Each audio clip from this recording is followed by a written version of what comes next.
Terima kasih pemirsa, Anda masih bersama kami dalam Kampus Corner. Ayo daftar kuliah di Udinus. Oke Mbak, tadi yang tes tadi tetap diberi kesempatan ya, yang gagal Iya. tetap masih bisa, tapi dengan jeda 30 menit. Iya, 30 mungkin menit. tinggal minum dulu atau apa gitu supaya groginya hilang ya. Hilang dulu ya, jadi Iya, senam-senam dulu betul, gitu ya. tarik nafas gitu. Atau bisa belajar-belajar lagi, tadi kira-kira materi yang susah apa ya, nanti kan dia bisa sambil belajar lagi kan. Iya. Oke, tapi untuk soalnya tetap sama atau beda, Mbak? Beda, beda. Oh beda ya, Iya, tetepan ya, beda. cuman dalam tema yang sama. Tetap dalam koridor Koridor yang sama. tapi beda ya. Tahu Iya, jangan tadi udah betul. dicatat soalnya ternyata beda. Enggak, Oke. itu beda. Kemudian Mbak, untuk yang calon mahasiswa yang sudah melakukan registrasi, tapi kemudian mengundurkan diri, nah itu Oh prosedurnya iya, bagaimana? iya, ini sangat mungkin terjadi ya. Yang pertama misalnya adik-adik kemarin sudah registrasi di Udinus, sudah dapat nomor induk mahasiswa, tapi kemudian misalnya diterima SNMPTN gitu. Jadi setahu saya SNMPTN itu pengumuman di bulan awal April atau akhir Maret Oke, begitu, jadi. saya kurang yakin. Diterima SNMPTN dan mau mengundurkan diri itu boleh, nanti bisa melakukan cabut berkas dari tanggal 2 sampai tanggal 6 Juni. Langsung datang ke kampus Udinus aja dengan membawa bukti bahwa dia diterima SNMPTN, kemudian membawa bukti bahwa dia sudah registrasi di Udinus, kemudian membawa bukti kartu tanda pendaftaran SNMPTN-nya, dan kalau kemarin ke Udinus sudah mendapatkan jas alma mater, nanti jas alma maternya dikembalikan. Oke. Itu kemudian yang kedua, kalau misalnya dia sudah registrasi di Udinus, tapi kemudian diterima di kampus negeri melalui jalur ujian mandiri gitu. Itu cabut berkas tetap bisa, tapi dana yang sudah masuk ke Udinus tidak bisa dikembalikan kalau diterima di UM ya. Oke, jadi Itu ada beberapa pengunduran diri yang tidak bisa melakukan tarik dana begitu. Yang pertama jika diterima di negeri jalur UM, kemudian yang kedua diterima di sekolah tinggi ikatan dinas. Gitu misalnya sekolah tinggi kementerian atau apa begitu ya. Kemudian yang ketiga akademi kepolisian, akademi kemiliteran, kemudian program-program vokasi atau diterima di kampus swasta yang lain begitu gitu. Jadi yang bisa cabut berkas disertai dengan pengembalian dana sebesar 75% itu hanya 2. Yang pertama mereka yang cabut berkas karena diterima SNMPTN, kemudian yang kedua cabut berkas karena mereka diterima di jalur SBMPTN atau UTBK. Oke. Gitu. Tapi untuk SBM Selain sendiri itu, belum ya Mbak ya? sepertinya sejauh bulan ini. Juli kalau nggak salah. Juli? Iya. Gitu. Selain itu cabut berkas aja, jadi dana yang sudah masuk ke Udinus tidak bisa dikembalikan. Oke.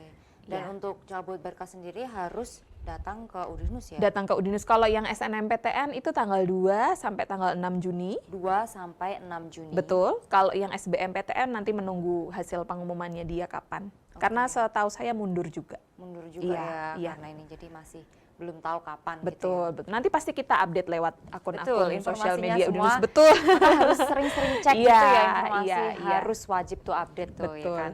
Oke, kemudian ini Mbak kita share lagi nih untuk mahasiswa, calon-calon mahasiswa di luar Iya. sana. Nah untuk mereka yang ingin mengetahui info mengenai Udinus, bisa kemana aja hotline khusus ya? Iya, jadi di Udinus itu tadi saya cerita ya Mbak Nadia ada website khusus yang besar gitu yang isinya informasi Udinus secara keseluruhan. Di situ kalau misalnya calon mahasiswa ini bimbang gitu ya, beberapa kan ada yang begitu, saya mau masuk jurusan akuntansi atau manajemen ya Kak gitu. Biasanya saya sarankan untuk lihat ke website membandingkan mata kuliahnya. Oke, Jadi di jadi website di kita ada. website udah ada keterangan ya mata kuliahnya ini seperti Betul, apa-apa, jadi betul, sudah dijelaskan betul. seperti Iya, itu. ya? jadi misalnya kita ambil jurusan S1 manajemen ya, ada 8 semester. Di situ akan kita perlihatkan selama 8 semester itu kamu akan belajar mata kuliah apa saja. gitu ya. Gitu. Jadi puluhan mata kuliah Oke. kita sudah taruh di situ lengkap dengan SKS-nya berapa. Kemudian ada juga contoh-contoh judul-judul skripsi kakak kelasnya. Jadi paling tidak menurut saya itu bisa adik-adik gunakan untuk membuat gambaran gitu ya. Oh, Oke. kalau masuk jurusan A itu nanti skripsinya tentang ini kira-kira Oke. gitu. Jurusan ini tentang ini gitu. Nah, di website itu juga yang website yang umum ya, yang www.dinus.ac.id di situ gitu. Tapi kalau misalnya mau tahu Udinus secara terperinci mengenai pendaftaran dan lain sebagainya bisa ke web yang lebih khusus lagi yang PMB gitu. pmb.dinus.ic.id. Betul, tapi kalau mau taunya soal jurusan, prospek kerjanya, kira-kira pilihan karirnya dan lain sebagainya ke web yang umum aja, di situ ada.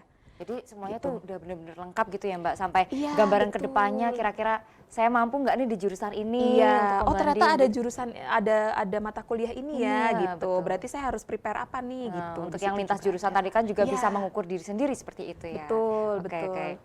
Oke Mbak, sekarang coba disampaikan nih ke calon mahasiswa baru Udinus, kenapa mereka harus dan wajib bergabung di Udinus? Oke, untuk adik-adik SMA, SMK, dan MA yang sekarang sedang belajar di rumah, meskipun kita nanti perkuliahan masih dimulainya bulan September, tapi tidak ada salahnya dan harus, menurut saya ya, harus mencari informasi tentang studi lanjut sejak sekarang, bahkan seharusnya sudah sejak kemarin-kemarin. Cuma misalnya belum, nggak apa-apa, belum terlambat gitu. Ini kita masih ada waktu sekitar 3 bulan untuk mencari informasi mengenai kampus-kampus yang akan kalian jadikan tempat untuk nanti belajar setelah SMA begitu.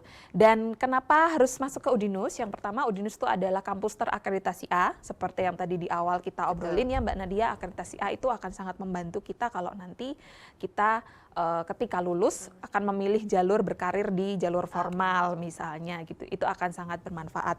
Kemudian yang kedua, Udinus itu kampus nasional, jadi kita di sini secara pergaulan juga lebih luas gitu, teman-temannya beragam juga. Kemudian juga ya Mbak. betul, betul. Kemudian ada beberapa jurusan-jurusan yang tidak dimiliki kampus lain, seperti misalnya teknik biomedis gitu. Itu di Jawa Tengah kan cuma baru Udinus aja yang punya. Kemudian jurusan-jurusan yang terkait dengan apa namanya ilmu-ilmu arts gitu ya, kita punya DKV, kita punya film gitu, kita punya animasi gitu. Selain juga tentu jurusan-jurusan yang lain yang sudah ada di Udinus sejak dulu gitu. Jadi pilihan program studinya sangat beragam dan memfasilitasi semua adik-adik, baik yang lebih dominan artsnya atau yang lebih dominan di hitung berhitungnya, eksak gitu. Jadi yang lebih dominan eksak bisa masuk teknik, bisa masuk kesehatan dan lain sebagainya.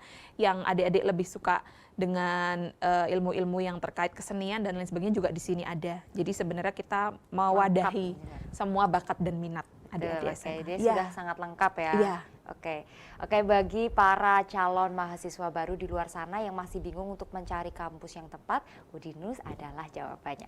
Saya Nadia Alfa pamit undur diri. Wassalamualaikum warahmatullahi wabarakatuh.